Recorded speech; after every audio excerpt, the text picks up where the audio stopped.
Hey nerds, so I'm going to start a new series here on Concluding Unscientific Postscript to Philosophical Fragments by Kierkegaard. Of course, very famous philosopher in the realm of religion, and it has that unbelievably pedantic title, of course, that philosophers do. And so this is actually it's actually a follow-up to his book with just a shorter title, although I'm sure the full title is longer too, called Philosophical Fragments. And then actually the full title, as the author usually reveals in the actual book itself when you open it up, is Concluding Unscientific Postscript to Philosophical Fragments, a mimical pathetical dialectical compilation, an existential contribution. Yeah. Remember how I always talk about the fact that the vast majority of philosophers, other than most Stoics, are phenomenally pedantic, obtuse, and verbose, like some more than others, like Foucault, who I'm a big fan of course. And obviously, of course, for those who don't know, he was Kierkegaard was a theologian in the 19th century, religious author, philosopher, poet, and he was considered like one of the fathers of existentialism. And remember, we've talked about Nietzsche many times before, and of course, he is one of the most famous existentialists, and a lot of people know about Nietzsche. He famously went crazy and tried to prevent I think it was a cow a horse from getting murdered, and he ended up in a mental institution. And his sister was a Nazi supporter. She uh she basically edited his final work, The Will to Power, to make it sound more sympathetic to Hitler, and then Hitler used it in his speeches. I just think Nietzsche had an interesting life. But so anyway, and existentialism is this idea, kind of in terms of truth and immorality, really, that that we define our own moral compass in life. We decide what life is all about to us. We choose our own meaning in life. There is no objective meaning in life, so we choose it. And similarly, I don't think it's an existentialist thing particularly, but Kierkegaard ties his existentialism to the idea of objective truth and the idea of God objectively existing in Christianity. So in philosophical fragments, that is like one of his main magnum opus books. He talks about, like I said, religion, truth, existentialism, criticizes Hegel, who I've, of course, many times before mentioned. He's one of the most famous German idealists, and he had a lot of really interesting ideas about religion and truth and reality, metaphysics, etc., phenomenology, etc. And so and there are lots of valid criticisms of Hegel. He has lots of fascinating opinions I've gone over a million times before in relation to various philosophers' thoughts on his thoughts, like Richard Rorty, pragmatist; Gianni Vattimo, Catholic; and of course my favorite Hegelian / Lacanian / Marxist philosopher, because he's the only one I know of, Slavoj Žižek, who calls himself a Hegelian, obviously, but also obviously is highly critical of Hegel.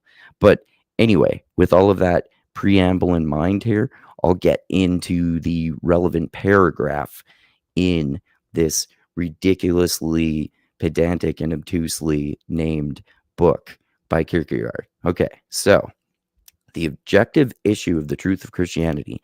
And I looked up like basically how Kierkegaard thinks about this, and that's why it's important to do that, right? Because I felt like I understand what he's talking about now, because I know how to read the works of philosophers in terms of the way they write and what they actually mean. And I looked up other philosophers' interpretations and explanations, and that's really important to do, because this paragraph makes it sound like he is saying that Christianity is objectively true. But if you actually look into his views, he was actually highly critical of objective truth. So with that in mind, it really helps you understand the true meaning of what he's communicating in this paragraph. So anyway, the objective issue of the truth of Christianity. Objectively viewed, Christianity is res in facto posita, given fact. So we can say that it's an a priori truth, one that is just assumed to be true without needing to be proved. Like Kant would say that it's a synthetic a priori truth, a truth that doesn't need to be claimed, which to me makes it fundamentally flawed.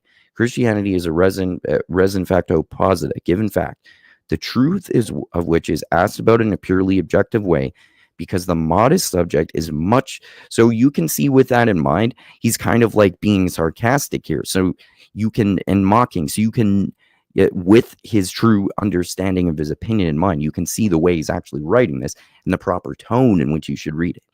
Objectively viewed, Christianity is res in fact, he means like to the public. Res in facto posita, given fact, the truth of which is asked about in a purely objective way, because the modest subject is much too objective not to leave himself out, or with res, without further ado. The subject is not allowed to leave himself out of looking Christianity in a purely objective way. So you see what he's getting at there, most likely, right? He's implying that if we look at Christianity as objectively true, we cannot escape looking at this supposedly objectively true observation and beliefs of Christianity from our own inherently biased subjective perspective, right? Okay, so the modest subject is much too objective not to leave himself out, or with res, without further ado, to include himself as someone who has faith as a matter of course. So we all just are inherently meant to have faith and believe that Christianity is objectively true, which is a boring and dumb idea. And Kierkegaard was revolutionary in being one of the earliest philosophers and theologians to talk this way, like long before Nietzsche and Foucault and Zizek and plenty of other people with these challenging these ideas about Christianity and truth that challenge traditional narratives. Okay, so if we're talking about the modest individual, so from an existentialist perspective, it's almost impossible to that way to avoid your own biased perspective if you're coming to the conclusion that Christianity is objectively true. Okay, and Kierkegaard himself was a Christian. He just didn't believe in the objectively true version of Christianity, and we'll get to what his alternative was. Okay, so thus, objectively understood, truth can signify 1, historical truth, 2, philosophical truth. So I thought he was saying that at first, that by objective truth he means historical truth and philosophical truth broken up into that. But if you actually understand what he's doing in terms of applying existentialism to truth, and you know that he's actually heavily critical of the idea of objective truth, he doesn't directly say it here, but basically he's criticizing the idea of objective truth, because he's saying there are actually different kinds of truth, which is what post-structuralists actually say, like Foucault and Derrida, contrary to what pseudo-intellectual crackpots like Jordan Peterson say. They thought that there are different kinds of truth. They didn't believe that everything is all relative and nothing is true. There can be religious truths and scientific truths. Jordan Peterson himself is a postmodernist on truth. But anyway, so Kierkegaard is saying that there can be historical truth and philosophical truth, and he defines how these are different.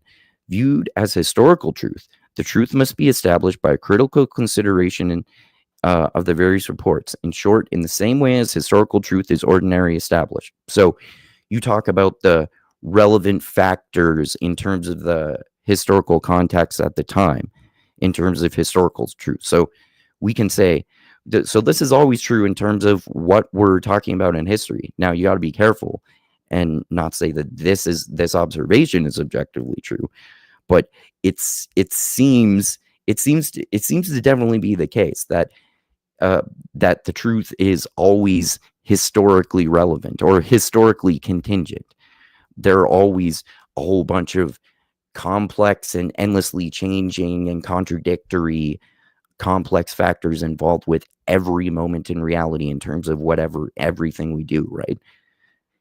So that's historical truth. So every truth should be applied to its proper historical context. Okay, so and in the same way as historical truth is ordinarily established, in the case of philosophical truth, the inquiry turns on the relation of a doctrine, historically given and verified, to eternal truth.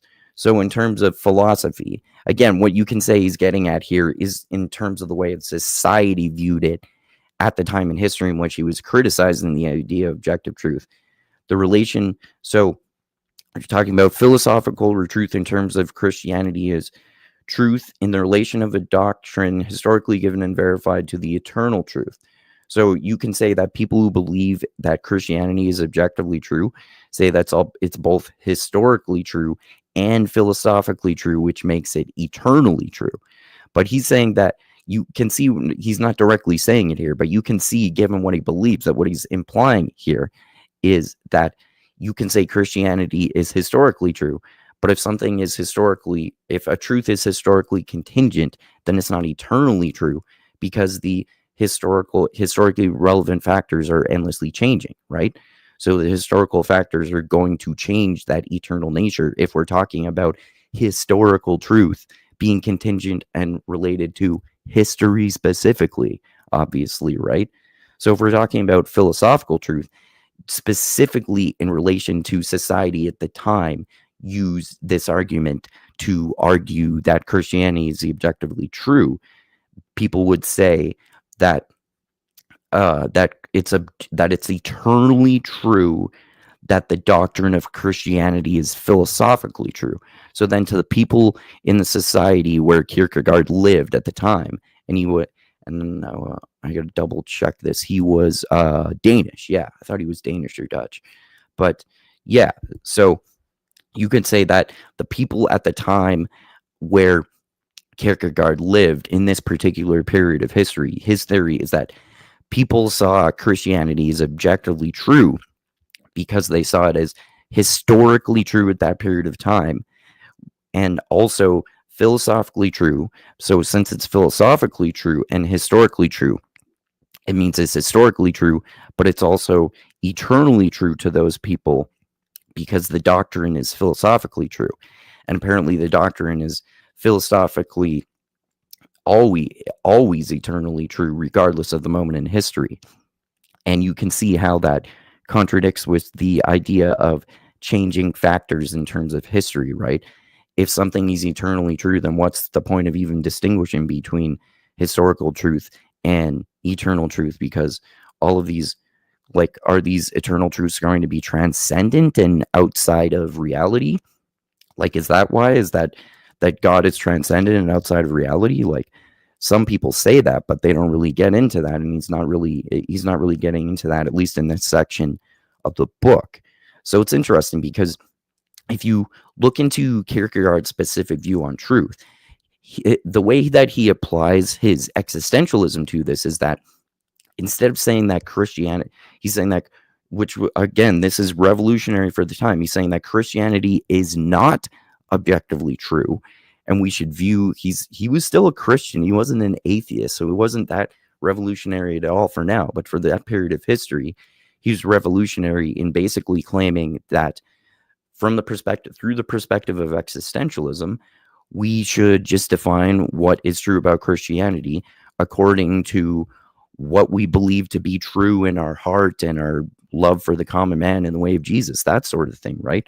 Sounds like a way better way of viewing Christianity to me. I'm not a Christian or religious, but there are way better and more interesting versions of Christianity than the stupid, antiquated, traditionalist, bigoted bullshit that people like Jordan Peterson preach. Yeah, there's way more interesting theology out there. That's to me, that's the point of this. This is all about the Christian Kierkegaard crucifying the idea of objective truth and saying that instead we should use our existentialism to define what we believe to be religiously true for ourselves. And he doesn't say this, but you could connect it to what Richard Rorty and Gianni Vitimo say in their book, The Truth of Religion, just choose whatever you want to believe about God or religion, and let everyone else believe whatever the fuck they want to believe. Like, just, you don't have to do what Kierkegaard advocates either, and be an existentialist Christian and be like, this is what I believe is true in Christianity, treating your common man with the common good and going out in the world with love in your heart. That sounds way better to me than just thinking Christianity is objectively true. So yeah, anyway, as usual, I think it's really interesting when a religious person and Christian person who, this was like during the Enlightenment, when like rationalism in science was really big, and Christians, like, society was becoming more secularized, as Nietzsche famously talks about, right? But it's also the case that due to the Enlightenment, the religious people were applying rationalist arguments to their religion, like religious apologists, of course, not more secular people. They wanted to try to be more rationalistic, some of them. So that's why I think it's really interesting that this section of the book is all about Kierkegaard, the Christian, just completely crucifying the idea of objective truth. And I think if you connect that to Richard Rorty, it's really interesting, the perspective that just, no, Christianity is not objectively true. Choose to believe whatever the fuck about it you want to believe, and leave every